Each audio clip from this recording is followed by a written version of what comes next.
Titanic ये सिर्फ एक जहाज का नाम नहीं है, ये एक सपने की कहानी है। एक ऐसे सपने की जिसे अटूट माना जाता था। ये कहानी है इंसानी महत्वाकांक्षा की, उसके घमंड की और आखिर में कुदरत के सामने उसकी बेबसी की। आज हम इस ऐतिहासिक त्रासदी की गहराइयों में उतरेंगे और ये समझने की कोशिश करेंगे कि जो जहाज कभी डूब नहीं सकता था, वो इतिहास के सबसे ठंडे सच में कैसे बदल गया। और यहीं से कहानी की विडंबना शुरू होती है। एक ऐसा दावा, एक ऐसा विश्वास जिसने उस वक्त पूरी दुनिया को हैरान कर दिया था, लेकिन यही विश्वास एक भयानक सच में बदलने वाला था। चलिए उस रात की ओर बढ़ते हैं जब ये भरोसा अटलांटिक की बर्फीली गहराइयों में हमेशा के लिए खो गया। तो सबसे पहले बात करते हैं कि ये जहाज बना कैसे। ये 20वीं सदी की शुरुआत का दौर था। इंडस्ट्रियल रेवोल्यूशन अपने चरम पर था और इंसान को अपनी बनाई हुई टेक्नोलॉजी पर, अपनी इंजीनियरिंग पर अटूट विश्वास था। और टाइटैनिक उसी विश्वास का सबसे बड़ा, सबसे शानदार प्रतीक था। ये जो नंबर दिख रहे हैं ना, ये सिर्फ आंकड़े नहीं हैं, ये उस समय की इंजीनियरिंग की हदों को दिखाते हैं। सोचिए जरा, लगभग 882 फीट लंबा, 175 फीट ऊंचा और वजन करीब 46,000 टन।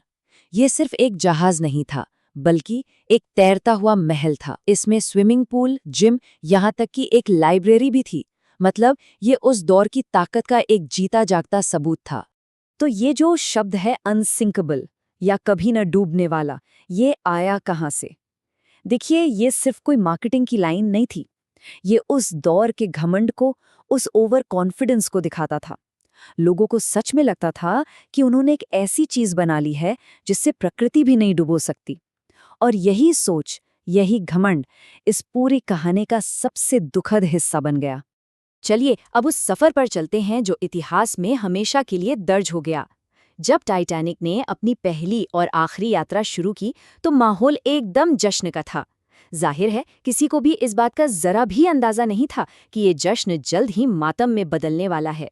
10 अप्रैल 1912, करीब 2200 लोग, सबकी आंखों में एक अलग ही सपना था, एक नई उम्मीद थी। अमीर उद्योगपतियों से लेकर आम लोग तक जो एक बेहतर भविष्य की तलाश में निकले थे, वो सब इतिहास का हिस्सा बनने जा रहे थे, पर उस तरह से नहीं जैसे किसी ने सोचा होगा। इस शानदार जहाज की कमान थी कैप्टन एडवर्ड स्मिथ के हाथों में। वो एक बहुत ही अनुभवी और सम्मानित कैप्टन थे। और विडंबना देखिए, ये उनकी आखिरी यात्रा होने वाली थी। इसके बाद वो रिटायर होने वाले थे, लेकिन शायद किस्मत को कुछ और ही मंजूर था। तो फिर गलती कहाँ हुई? कैसी चीजें इतनी बिगड़ गईं? जहाज अपनी पूरी रफ्तार से बढ़ रहा था। 14 अप्रैल के दिन जहाज को बर्फीले पहाड़ों यानी आइसबर्ग के बारे में एक नहीं बल्कि कई चेतावनियां मिली, लेकिन रफ्तार कम नहीं की गई। क्यों? क्योंकि एक स्पीड रिकॉर्ड बनाने का जुनून था। यहाँ सुरक्षा को नजरअंदाज कर दिया गया और जहाज अपनी तबाही की ओर बढ़ता रहा। और फिर वो पल आता है जिसके बारे में किसी ने सपने में भी नहीं सोचा था। वो पल जब टाइटैनिक का कभी ना डूबने वाला सपना हकीकत की ठंडी चट्टान से टकराकर चकनाचूर हो गया। ये कहानी का क्लाइमैक्स है। सामने बर्फ का पहाड़ है, एक चीख जो रात की खामोशी को चीर देती है। जहाज पर निगरानी कर रहे कर्मचारी की आवाज आने वाले खतरे का पहला संकेत थी। रात 11:40, 14 अप्रैल 1912। वो जहाज जिसे कभी न डूबने वाला कहा गया था, एक विशाल आइसबर्ग से जा टकराया। दिलचस्प बात यह है कि ज्यादातर लोगों को टक्कर बहुत जोरदार महसूस नहीं हुई, लेकिन जो नुकसान हुआ वो इतना बड़ा था कि उसे कोई नहीं रोक सकता था। तो ये हुआ कैसे? देखिए, ये सिर्फ एक हादसा नहीं था, ये असल में कई सारी गलतियों की एक लंबी चेन थी। आइए इस आपदा के पीछे के कारणों को एक एक करके समझते हैं। तो सवाल ये उठता है कि उस दौर की इंजीनियरिंग का इतना बड़ा चमत्कार इतनी जल्दी कैसे डूब गया? इसका जवाब जहाज के डिजाइन में और उस रात लिए गए कुछ गलत फैसलों में छिपा है। इस पॉइंट को समझना बहुत जरूरी है। जहाज में 16 वाटरटाइट हिस्से थे, मतलब ऐसे डिजाइन किए गए थे कि अगर 4 हिस्सों में भी पानी भर जाए तो भी जहाज तैरता रहेगा। ये उसकी ताकत थी।